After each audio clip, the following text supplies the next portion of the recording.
Is based on KMT, means kinetic molecular theory. Basically, this theory is to understand the behavior of the gases. As in previous lecture, I have told you about the history. This lecture is based on the assumptions, or we can also use the word postulates for that. So basically,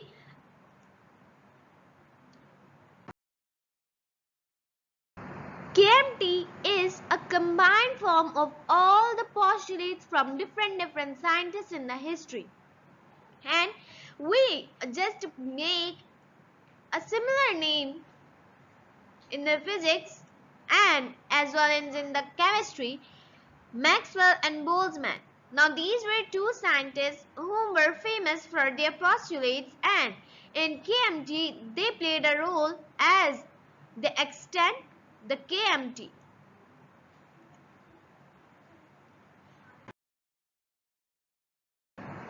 So if we talk about the postulates, the postulates of the ideal gas following assumptions are there.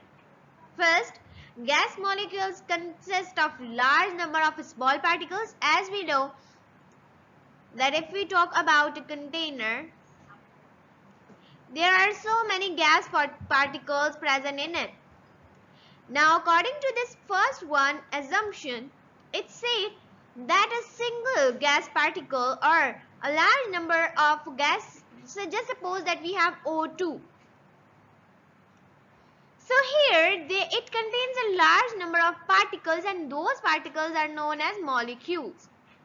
Molecules whether can be monoatomic. Now here the word mono, as you know, I think I should use that light colored highlighter.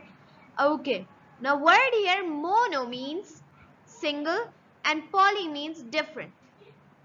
Whether a atom or atomic structure can be mono, containing a single type of atom, or poly, containing different type of atom. For example, CO2. Now this is also a gas, but it contains different type of molecule. Now this kind of gas molecules are known as polyatomic.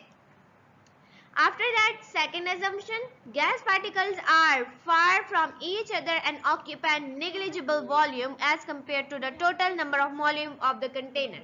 As I told you, just take an example of this container. And according to this postulate, it says that gas particles are far from each other. As they are gas particles, we know that the gas particles are far from each other. That's why they do not have intermolecular forces.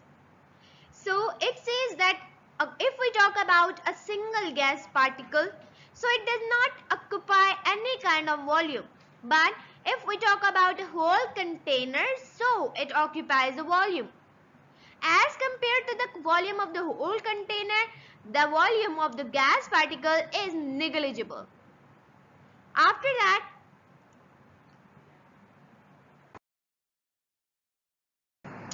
in this postulate, it says that the gas particles are in random continuous motion. As gas particles are free to move, so they have random continuous motion. Now you know that a gas particle collides about 10 million times in a second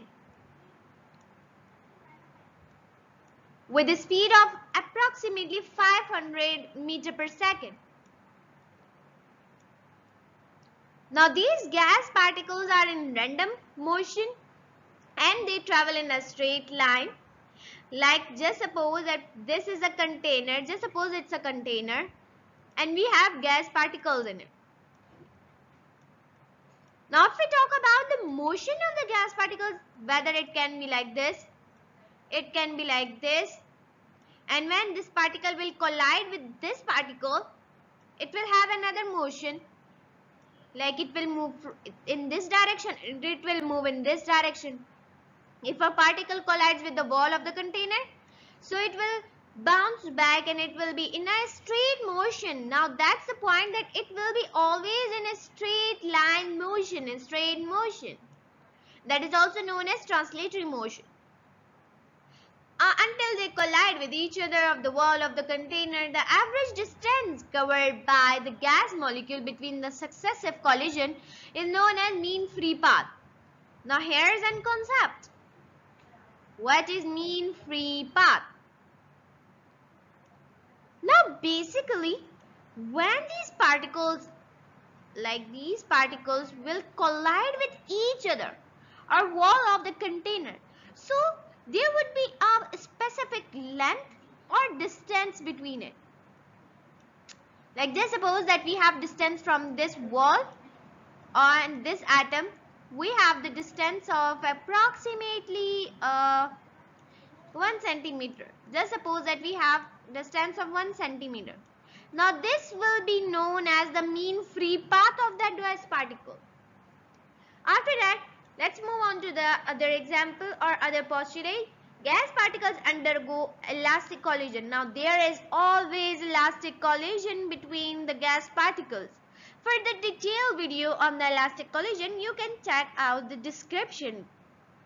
Otherwise, you can also have a look on the motions of the gas particles. Link is in the description. Gas particles exert pressure when they collide. Of course, pressure force per unit area. If it will collide, so it will exert a force. Now this force will be known as the pressure. The more the collision, the more the pressure. That's why we always take ideal gas for any kind of experiment on the gases. Why?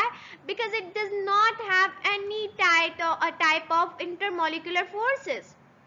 It only exerts force when they are collided.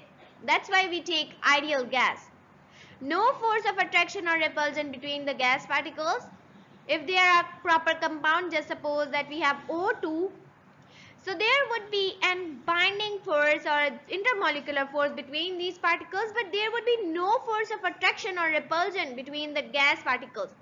Like if there are so many O2, so there would be no repulsion or attraction because it does not have any charge. If there would be any charge on the gas particles, so we will be unable to breathe. That's why it does not have any type of attraction or repulsion force. The average kinetic energy of a gas molecule depends on absolute temperature. Now what is absolute temperature? 273 Kelvin.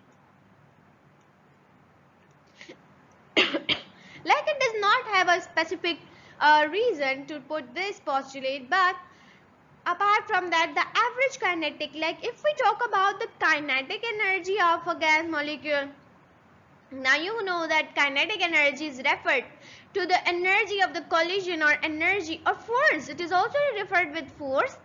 The force or force in the form of energy that have a ability to collide. It directly proportional to the temperature. The more the temperature, the more the kinetic energy. As this molecule, just suppose that we have, to make it more simple, just suppose that we have a gas particle. When we add some heat in it, it will absorb heat, it will speed up and it will collide more. Now that's the concept behind this. So the more the heat energy, the more the kinetic energy, the more the collision, the more the pressure. These were the relationship and postulates. Hope you understand this. Thank you.